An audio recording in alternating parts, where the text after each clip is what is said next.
L'histoire sans complexe, le podcast qui pose toutes les questions sans exception.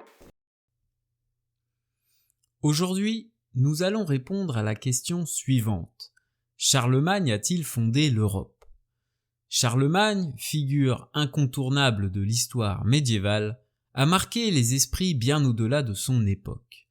Depuis sa mort, son nom et son image ont traversé les siècles, devenant tour à tour une source d'inspiration, un modèle, un mythe. Éginard, son biographe et contemporain, en dresse un portrait idéalisé, s'inspirant de la vie des 12 Césars de Suétone. Charlemagne y apparaît comme un chef de guerre victorieux, un roi puissant et un justicier. Il fait ressusciter l'Empire en Occident, symbolisé par son couronnement impérial le 25 décembre de l'an 800. Mais ce n'est pas tout. Au IXe siècle, une période troublée par l'éclatement progressif de l'Empire, le règne de Charlemagne devient une référence nostalgique. Notker-le-Bègue, moine de Saint-Gall, relate les anecdotes souvent fictives qui contribuent au mythe. Parmi elles, on retrouve l'épisode diffusé dans les manuels Lavis de la fin du XIXe siècle et de la première moitié du XXe, présentant Charlemagne comme un bienfaiteur de la méritocratie. Celui-ci prend la défense des élèves pauvres qui se donnent du mal pour travailler et fustige les enfants riches qui ne fournissent pas d'efforts. Charlemagne devient également un personnage central dans les chansons de geste, ces récits épiques rédigés à partir de la fin du XIe siècle.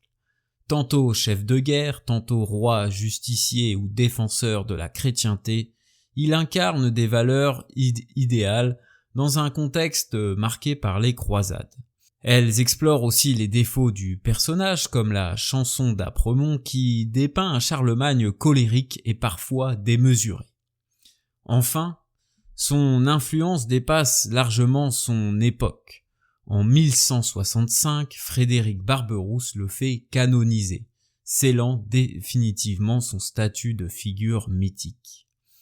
Charlemagne devient un véritable outil de légitimation politique tout au long du Moyen-Âge. Prenons l'exemple de Philippe Auguste, ce roi capétien qui, pour renforcer son pouvoir, s'appuie sur le prestige carolingien. Il contracte des mariages avec des descendants de Charlemagne et se présente comme son héritier. Lors de la bataille de Bouvines, Philippe Auguste motive ses troupes en évoquant leur ascendance prestigieuse. Descendant des Troyens, héritiers du puissant Charles de Roland et du preux Olivier. Avec la Renaissance, Charlemagne continue de fasciner, mais son image se complexifie. En littérature, des auteurs comme Arioste réinterprètent le personnage. Dans Roland Furieux, qui est daté de 1516, Charlemagne est présenté sous un jour parodique, souvent impuissant face aux événements. Cette vision reflète le mépris de certains humanistes pour le Moyen-Âge, qu'ils considèrent comme une période de barbarie. Pourtant, d'autres écrivains comme Garnier, dans Bradamante, s'efforcent de concilier les valeurs antiques et chrétiennes, voyant en Charlemagne un modèle d'équilibre. Dans le domaine politique, Charlemagne devient un symbole incontournable. Lors de la candidature de François Ier au titre d'empereur, une véritable propagande se met en place. On le présente comme un nouveau Charlemagne. De même, à la fin du XVIIe siècle, la publication des capitulaires carolingiens inspire des réflexions sur la royauté absolue. Pour certains penseurs comme Montesquieu, Charlemagne incarne un pouvoir fort mais juste, en harmonie avec les corps intermédiaires du royaume. À l'inverse, Voltaire critique cette vision et voit en Charlemagne un barbare autoritaire, soumis à l'Église et coupable de violence, comme lors du massacre des Saxons. La Révolution française transforme encore l'image de Charlemagne. Il devient une figure ambivalente, tantôt idéalisée, tantôt critiquée. Félicité de Genlis par exemple le décrit dans son roman Les Chevaliers du Cygne comme un modèle de stabilité opposé au chaos révolutionnaire. Napoléon, quant à lui, voit en Charlemagne une source d'inspiration directe. Il s'approprie sa symbolique pour asseoir son pouvoir impérial. Les couronnes, les épées, les cérémonies, tout rappelle l'empereur franc, au point de faire de Charlemagne une référence incontournable pour justifier sa propre légitimité. Au XIXe siècle, le romantisme redonne vie aux grandes figures médiévales, et Charlemagne occupe une place de choix. Tout commence en 1819, avec la Gaule poétique de Louis-Antoine François de Marchangy, qui propose une vision idéalisée de l'empereur. Ces guerres deviennent des réactions justes face aux révoltes, et ses conquêtes un moyen noble de civiliser les barbares. Charlemagne inspire également les nationalistes. Michelet le décrit comme un monument français. Victor Hugo le transforme en Charles de France, tandis que les Allemands, comme le poète Uhland, le revendiquent comme un héros germanique. Après 1870, en pleine rivalité franco-allemande, Charlemagne devient une arme symbolique.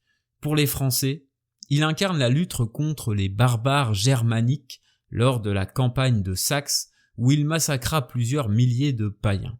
Avec le XXe siècle, l'image de Charlemagne s'estompe progressivement. Charlemagne appartient à la fois à l'histoire française et à l'histoire allemande, ce qui complique son appropriation dans un contexte de nationalisme exacerbé. Mais après la Seconde Guerre mondiale, une nouvelle image émerge, celle d'un Charlemagne symbole d'unité européenne. Aix-la-Chapelle, l'ancienne capitale de l'empereur, créée en 1949 le prix Charlemagne, qui récompense les grandes figures de l'intégration européenne. Jean Monnet en 1952 et Konrad Adenauer en 1954 en sont les premiers lauréats.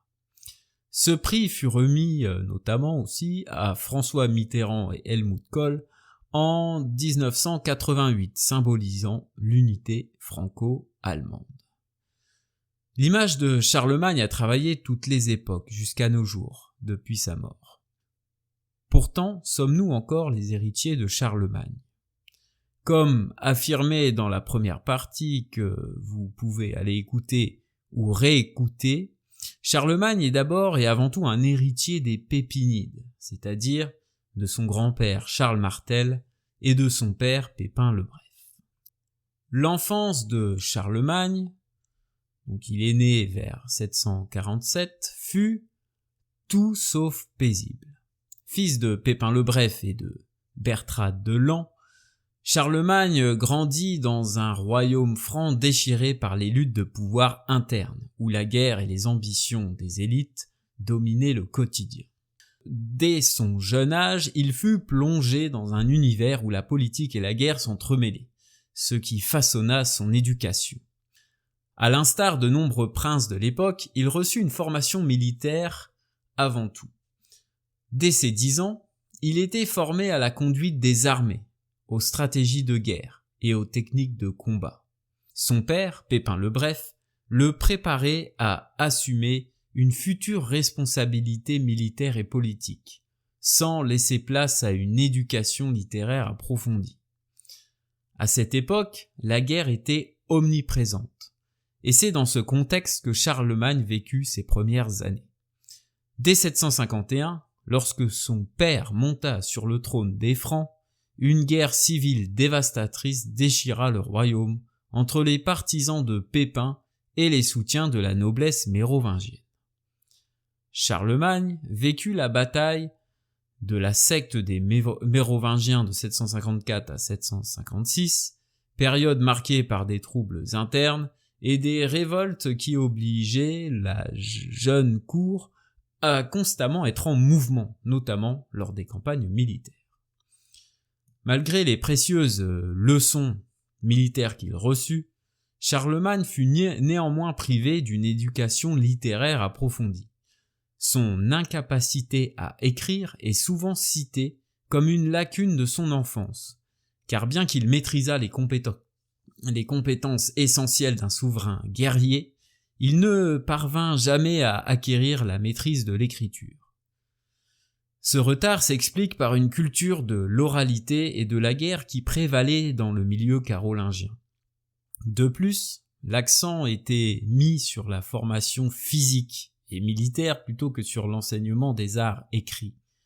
Au lieu de pratiquer la lecture et l'écriture, Charlemagne consacrait son temps à des exercices militaires ou à suivre son père et son oncle Carloman dans des campagnes.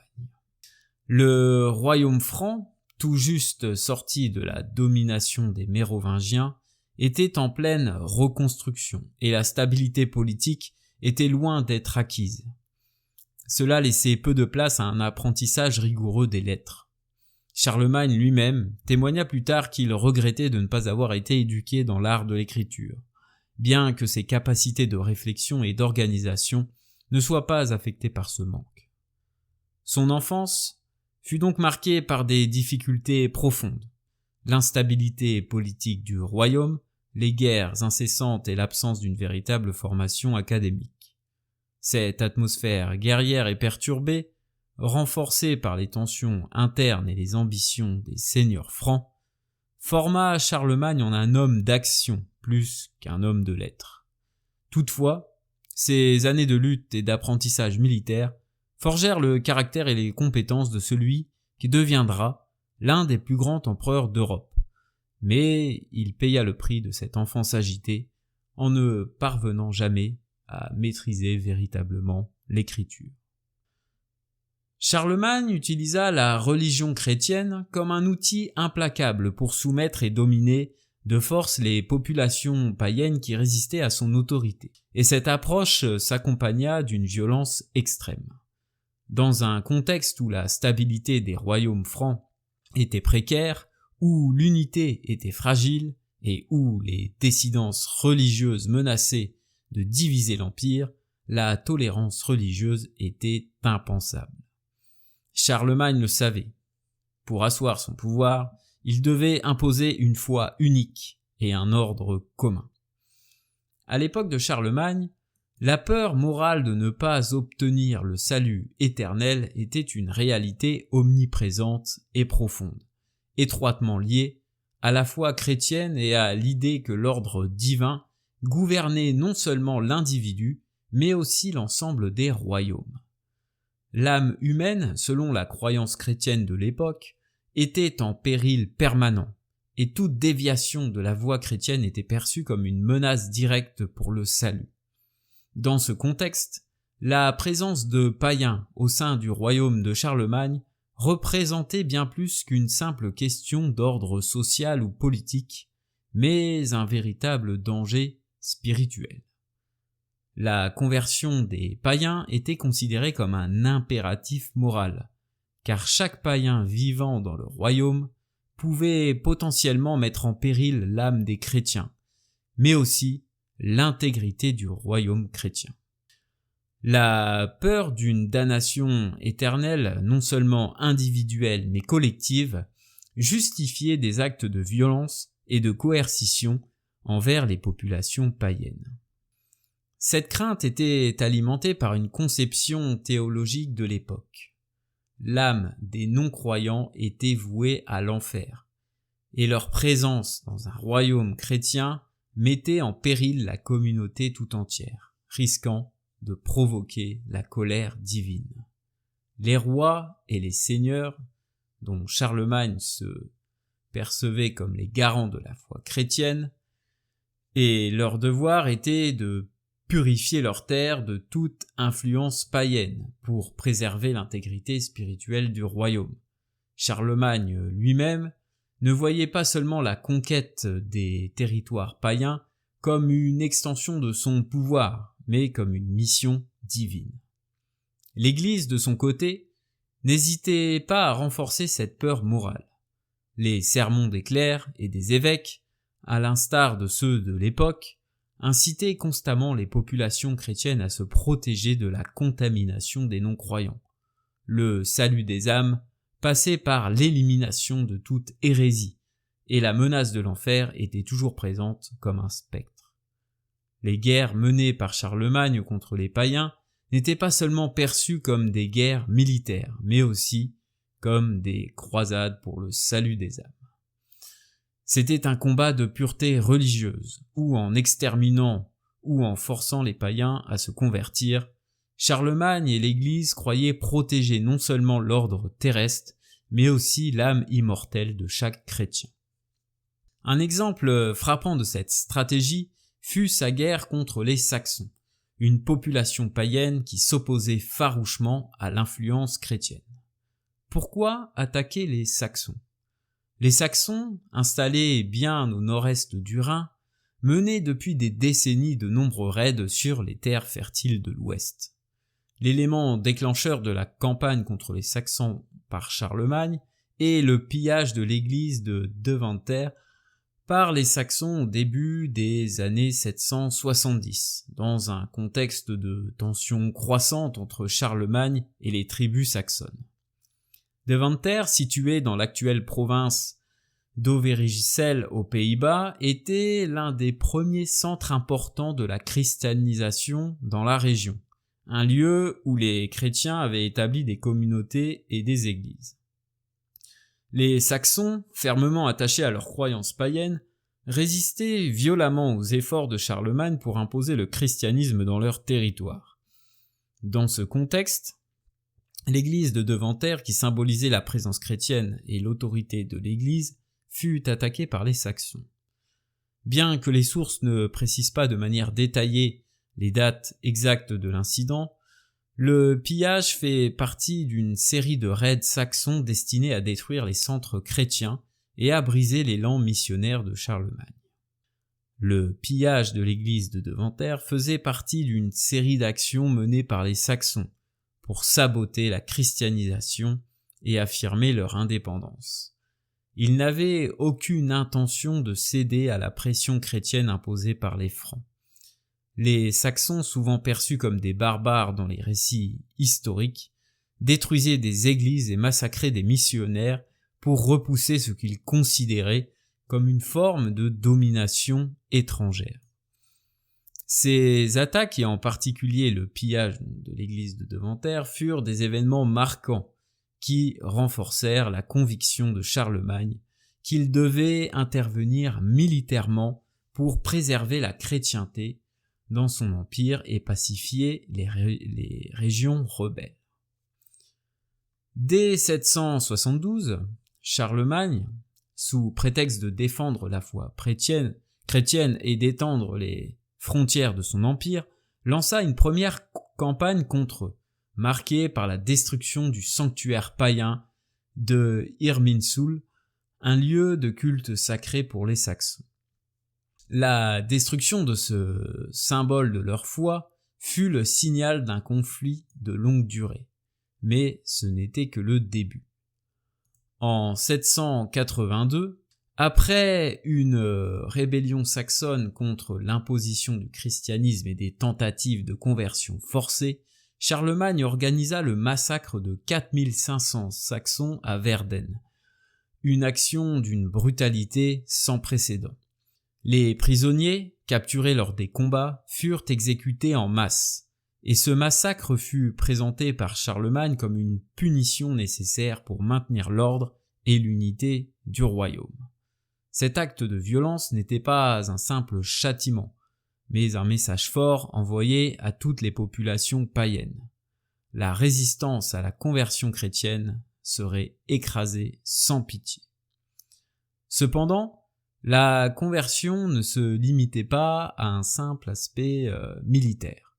En 785, Charlemagne imposa l'édit de Paderborn, une loi extrêmement stricte qui ordonnait aux Saxons de se faire baptiser sous peine de mort. Ce décret stipulait que tout Saxon non baptisé devait être tué, et ceux qui refusaient de se conformer à l'autorité chrétienne étaient considérés comme des ennemis de l'État, légitimant ainsi la violence envers ceux qui ne se soumettaient pas. Au-delà des Saxons, Charlemagne mena également des campagnes contre d'autres peuples païens d'Europe, en particulier les Slaves qu'il chercha à convertir de la même manière. Lors de ses incursions en Germanie et dans les territoires slaves, Charlemagne instaura un système où les peuples conquis étaient forcés d'adopter le christianisme comme religion d'État, ou alors étaient punis sévèrement. La bataille de Ratisbonne en 787 contre les Bavarois est un autre exemple où Charlemagne, en pleine guerre contre les Slaves, assiégea la ville et imposa le baptême de force. Les habitants des territoires conquis étaient sommés d'accepter la foi chrétienne sous peine d'extermination, et l'Église servait d'appareil légitimant cette répression féroce. L'objectif de Charlemagne était clair. Non seulement il voulait étendre son empire, mais il cherchait également à en faire un bastion du christianisme, où aucune autre foi ne pouvait exister sans être écrasée. La religion chrétienne devenait sous son règne un puissant outil d'unification, mais aussi d'asservissement. Il voyait la foi non seulement comme une voie vers le salut des âmes, mais aussi comme un moyen d'instaurer l'ordre et de dominer ses sujets avec l'appui de l'Église. La cloche du christianisme sonnait donc le glas de toute forme de résistance religieuse, qu'elle soit païenne ou autre. La violence que Charlemagne déploya pour imposer cette vision ne laissa place à aucune forme de tolérance. Dans son empire, la moindre forme de dissidence religieuse menaçait l'unité de son royaume et des âmes chrétiennes. L'intégration des populations dans son empire ne pouvait se faire que sous la bannière du christianisme, et cela impliquait une homogénéisation religieuse violente. À cette époque, l'idée même de tolérance religieuse était impensable, car elle risquait de diviser des peuples et des communautés déjà fragiles, et menaçait, comme on l'a dit, la cohésion de l'empire chrétien qu'il rêvait de bâtir. La guerre et la conversion forcée étaient les seuls moyens de garantir cette unité. Et Charlemagne, bien que considéré comme un défenseur de la chrétienté, ne reculait devant aucune barbarie pour faire plier les païens. Son règne, marqué par une christianisation brutale, reste un exemple de l'utilisation de la foi comme arme de domination politique et militaire. Pour nuancer son intransigeance, Charlemagne, bien qu'il se revendique comme un défenseur de la chrétienté, n'a pas toujours suivi les principes stricts de la morale chrétienne, notamment en ce qui concerne le mariage et la sexualité. Il a eu plusieurs épouses et concubines, dont Desiderata, Hildegarde de Winsgau, Fastrada et Luitgarde, tout en entretenant des relations avec des maîtresses. Ce comportement, bien que toléré dans l'aristocratie de l'époque, était en contradiction avec les idéaux chrétiens de monogamie et de fidélité. De plus, Charlemagne a eu de nombreux enfants illégitimes, issus de ses relations avec ses concubines, ce qui allait à l'encontre des principes chrétiens de la famille stable et unie. Ce phénomène n'était pas unique à Charlemagne, mais chez un empereur se voulant le représentant de la chrétienté, cela mettait en lumière la tension entre son rôle politique et ses comportements personnels. Par ailleurs, Charlemagne, tout en imposant des normes chrétiennes, fermait parfois les yeux sur des pratiques païennes comme la polygamie, et pouvait aussi être plus flexible lorsque cela servait les intérêts dynastiques et politiques. En somme, Charlemagne combinait les aspirations religieuses de son époque avec une gestion pragmatique et souvent permissive de ses mœurs, illustrant ainsi la complexité et les contradictions de son règne. Alors revenons à l'épisode du sacre de Charlemagne. On va essayer de recontextualiser un petit peu cet épisode. Le sacre de Charlemagne comme empereur à Rome, le 25 décembre 800, s'inscrit dans un contexte complexe où des raisons religieuses, politiques et sociales convergent. Bien qu'il ait déjà été sacré roi des Francs en 768 et qu'il ait été désigné enfant roi à Saint-Denis dans le cadre d'une tradition dynastique, le couronnement à Rome répond à des enjeux beaucoup plus larges. D'abord, Charlemagne cherchait à légitimer son pouvoir au sein d'un royaume franc, vaste et récemment unifié, marqué par une série de conquêtes et de réformes en cours. À l'époque, le pouvoir impérial était symbolisé par la présence d'un empereur d'Occident, un titre disparu après la chute de l'Empire romain d'Occident en 476. Charlemagne visait donc à restaurer l'Empire romain en Occident, un objectif renforcé par des motivations religieuses. Le pape, Léon III, qui cherchait à s'affirmer face à l'hostilité grandissante de la noblesse romaine et des conflits internes à l'Église, vit dans Charlemagne un protecteur providentiel. En couronnant Charlemagne, le pape consolidait son propre pouvoir, se positionnant comme le leader religieux de l'Empire chrétien, tout en se libérant de la pression de l'Empire byzantin, plus préoccupé par ses propres affaires en Orient. Le couronnement à Rome, au cœur de la chrétienté, soulignait également la dimension sacrée de l'Empire, où l'empereur était vu comme le défenseur du christianisme et de l'ordre divin. Enfin, ce sacre marquait une reconnaissance solennelle de Charlemagne par l'Église, transformant son autorité politique en autorité sacrée et divine. Pour Charlemagne, être couronné à Rome renforçait sa position, symbolisant l'unité de l'Église et de l'Empire sous son leadership. Cette union entre le pouvoir royal et le pouvoir religieux était un moyen de légitimer son autorité non seulement en Occident, mais aussi vis-à-vis de Byzance, où l'impératrice Irène régnait, et qui contestait ce sacre. Il faut savoir que le grand rêve de Charlemagne était de récupérer aussi la couronne de Byzance. D'autant plus que Charlemagne était un personnage très misogyne et considérait l'impératrice Irène comme un imposteur, puisque pour lui, une femme n'était absolument pas légitime à avoir le titre d'impératrice. En somme, le sacre à Rome en 800 était une manœuvre politique habile de Charlemagne, soutenue par le pape, visant à renforcer son pouvoir en Europe, tout en consolidant le rôle de l'Église dans l'ordre politique et religieux du monde chrétien. Sous Charlemagne, l'administration de l'Empire franchit un seuil important de centralisation et de contrôle.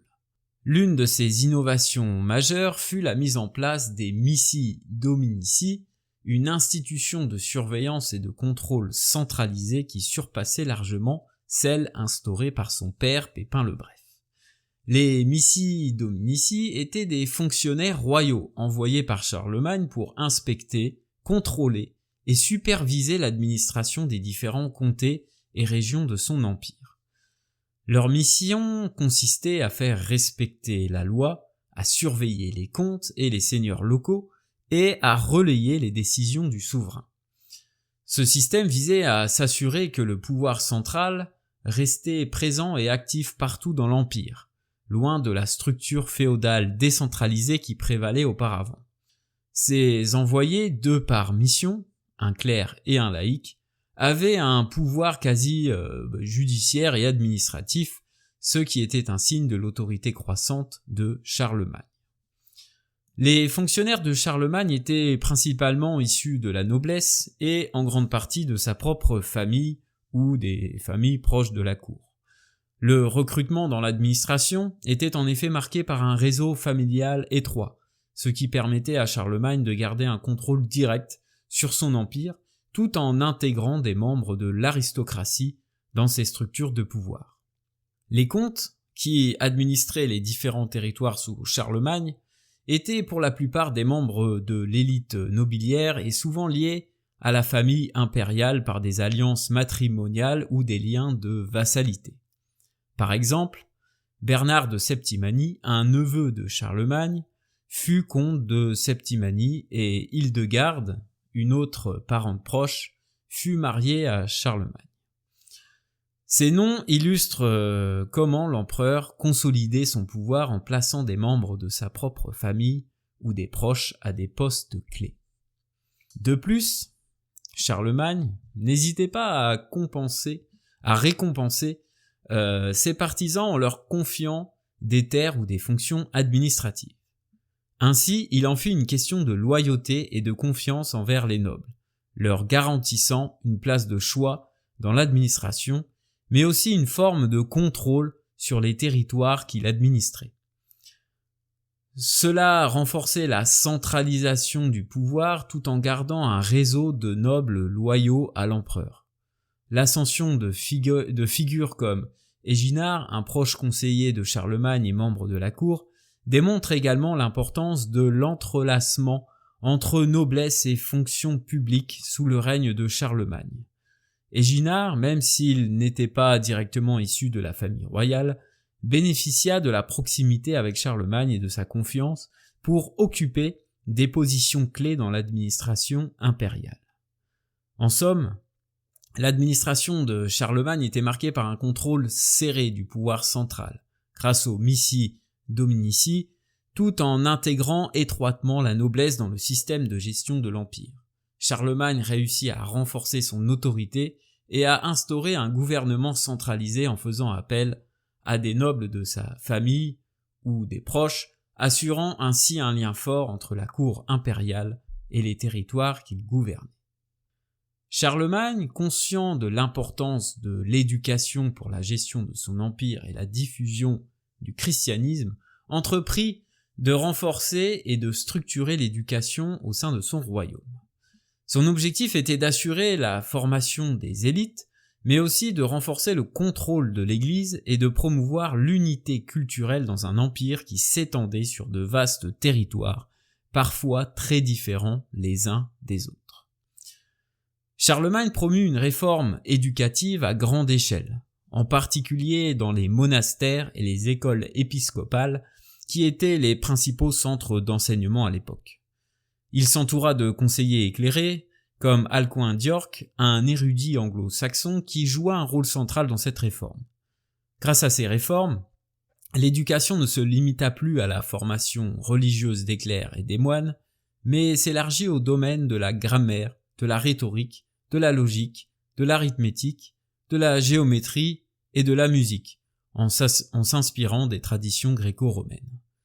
Ce renouveau de l'éducation s'inscrivait dans un mouvement plus large de renaissance carolingienne qui visait à restaurer la connaissance des classiques antiques et à organiser l'enseignement pour les élites. L'éducation sous Charlemagne était principalement destinée aux clercs, moines et aux membres de l'élite dirigeante. Charlemagne, en tant que roi chrétien et empereur, visait à former des leaders religieux et civils capables de gérer son empire. Les jeunes nobles, souvent issus de la famille royale ou de la haute aristocratie, recevaient également une formation de base, principalement dans les écoles des monastères. Toutefois, cette éducation était encore relativement restreinte et ne s'étendait pas à la population générale. Les évêques, abbés et autres membres du clergé étaient en première ligne de cette réforme éducative, car Charlemagne considérait l'Église comme l'instrument de sa gouvernance et de son autorité spirituelle. De plus, l'Église était le principal vecteur de l'écriture et de la lecture, et la formation religieuse faisait partie intégrante de l'éducation. Cela a contribué à une uniformité de l'éducation chrétienne au sein de l'Empire. L'un des accomplissements notables de Charlemagne dans le domaine de l'éducation fut la réforme de l'écriture. Avant Charlemagne, plusieurs types d'écriture étaient utilisés à travers l'Europe, souvent de manière confuse et peu lisible. Charlemagne, souhaitant uniformiser les pratiques écrites dans son empire et favoriser la diffusion des textes religieux et administratifs, demanda la création d'une écriture claire et lisible. Il fit ainsi appel à des érudits comme Alcuin pour réformer l'écriture utilisée dans les manuscrits. Ce processus aboutit à la création de l'écriture carolingienne, souvent appelée minuscule carolingienne ou plus couramment appelée l'ariale. Donc quand vous tapez un texte, un traitement de texte, vous utilisez l'écriture ariale ou même quand vous le faites à l'écrit, eh bien vous êtes directement héritier de la réforme entreprise par Charlemagne.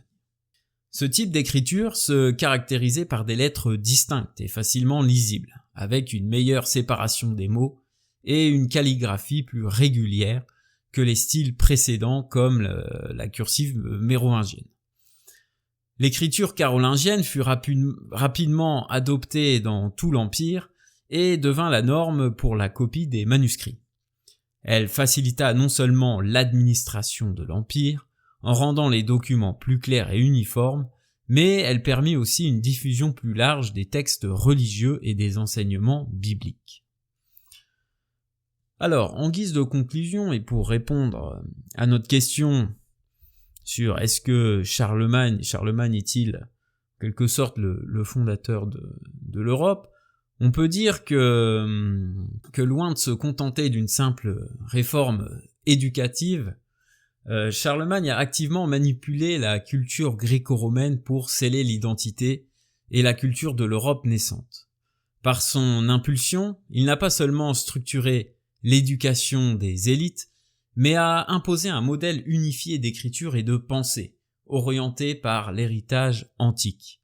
L'écriture carolingienne, inspirée des modèles romains, n'était pas simplement un outil pratique, mais un vecteur idéologique, une norme imposée pour assurer la cohésion culturelle à travers tout son empire.